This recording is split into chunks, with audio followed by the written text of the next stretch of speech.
या एका साध्या गोष्टीचा विचार कधी केलाय का? आपण सकाळी उठतो ना, तेव्हा सगळ्यात आधी आपले विचार जागे झालेले असतात. डोळे उघडण्याआधीच कुठले तरी विचार, कुठली तरी काळजी किंवा एखादी गोष्ट जी मनात सतत फिरत असते, सगळं डोक्यात सुरू झालेलं असतं. आणि कधीकधी ना, या विचारांच्या गडबडीत नवीन दिवस सुरू झालाय हेच आपण विसरून जातो. म्हणून आजच्या या काही मिनिटांसाठी ते सगळे विचार बाजूला ठेवूया आणि मन जरा शांत करूया.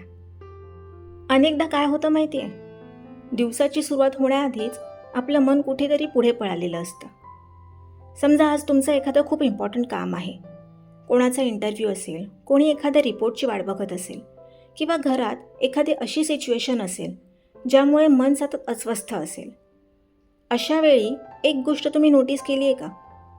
आपलं मन बहुतेक वेळा चांगल्या विचारांच्या शोधातच नसतं किंवा चांगल्या शक्यता शोधतच नाही. ते आधी वर्स्ट केस सिनारिओमध्ये जातं आणि मग जे अजून घडलेलंच नसतं त्याची भीती आपण आधीच मनात तयार करून ठेवतो. पण अशा वेळी मला नेहमी एक गोष्ट आठवते, आपण आपल्या परीने प्रयत्न करू शकतो, विचारही करू शकतो आणि डिसिजनसुद्धा घेऊ शकतो. पण प्रत्येक गोष्ट आपल्या कंट्रोलमध्ये असेलच असं नसतं ना. मग अशा वेळी आपण काय करू शकतो?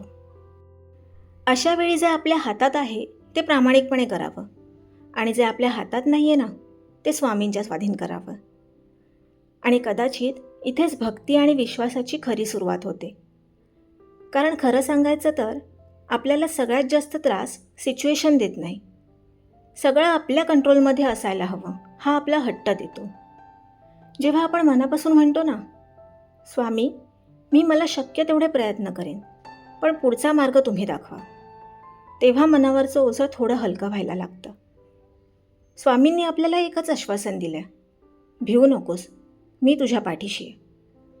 मग जेव्हा हे वाक्य खरंच मनात उतरायला लागतं तेव्हा मोठ्यातली मोठी भीतीसुद्धा मुंगी एवढी लहान वाटायला लागते. म्हणून आज दिवसभरात जेव्हा जेव्हा मन अस्वस्थ होईल किंवा एखादी गोष्ट तुमच्या हाताबाहेर जाते असं वाटेल, तेव्हा काही सेकंद थांबा, दीर्घ श्वास घ्या आणि मनातच स्वामींचं स्मरण करा. त्यांना फक्त एवढंच सांगा, स्वामी मला योग्य मार्ग दाखवा, आणि बाकीचं त्यांच्यावर सोपवून द्या. आजचा दिवस स्वतःला सिद्ध करण्याचा नाही, तर स्वतःला शांत ठेवून प्रयत्न करण्याचा आहे. आणि कोणत्याही कामाला सुरुवात करण्यापूर्वी मनाशी एक वाक्य नक्की म्हणा, माझ्या पाठीशी माझे स्वामी खंबीरपणे उभे आहेत.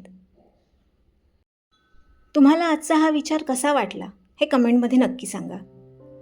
आणि हे ऐकून जर मनाला थोडी जरी शांतता मिळाली असेल तर कमेंटमध्ये श्री स्वामी समर्थ हे लिहायला विसरू नका. पुन्हा भेटूया अशाच एका संवादासोबत. तोपर्यंत श्री स्वामी समर्थ.